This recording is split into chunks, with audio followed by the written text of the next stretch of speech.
Hello बच्चों। हमारा प्रश्न दिया हुआ है किसी विलयन के 500 ml में 10 ग्राम NaOH की मात्रा को निहित रखने वाले विलयन की मोलरता क्या होगी। ए ऑप्शन है 0.25 मोल प्रति लीटर। दूसरा है 0.5 मोल प्रति लीटर, 0.75 मोल प्रति लीटर और ऑप्शन डी में है 1.25 मोल प्रति लीटर।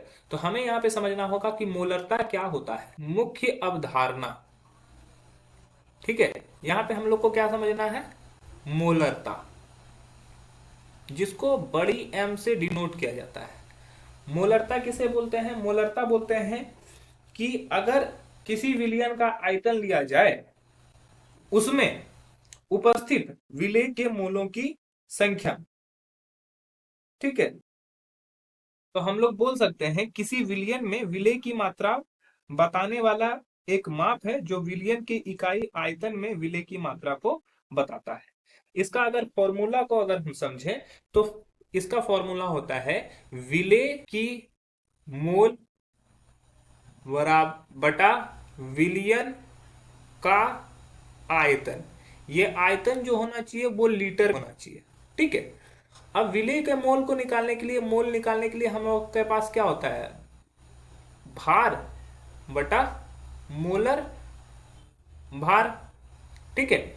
और आयतन अगर ml में दिया हुआ है तो इसको क्या कर देंगे, 1000 से गुना कर देंगे।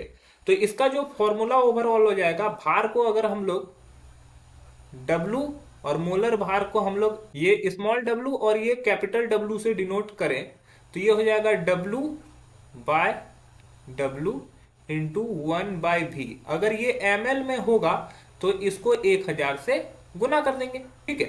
हमें क्या दिया हुआ है, किसी विलयन का 500 ml, मतलब कि आयतन यहाँ पे v का मात्रा दिया हुआ है क्या, 500 ml, ठीक है। 10 ग्राम NaOH, मतलब कि हम लोग को जो W दिया हुआ है वो 10 ग्राम दिया हुआ है और W यहाँ पे मोलर भार है, कैपिटल W।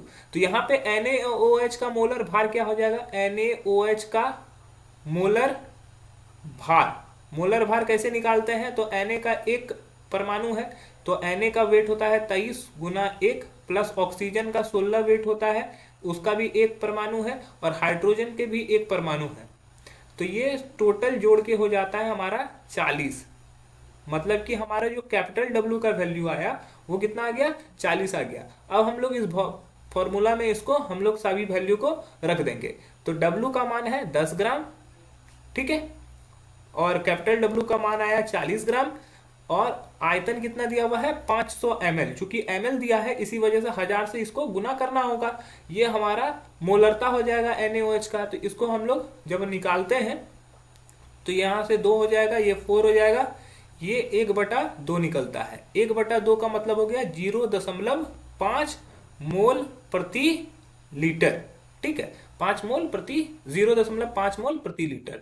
तो हमारा जो NaOH का मोलरता यहाँ पे क्या हो जाएगा, 0.5 मोल प्रति लीटर। ऑप्शन बी जो है हमारा सही दिया हुआ है, बाकी सभी ऑप्शन गलत दिए हुए हैं। आशा है कि आपको समझ में आया होगा। धन्यवाद।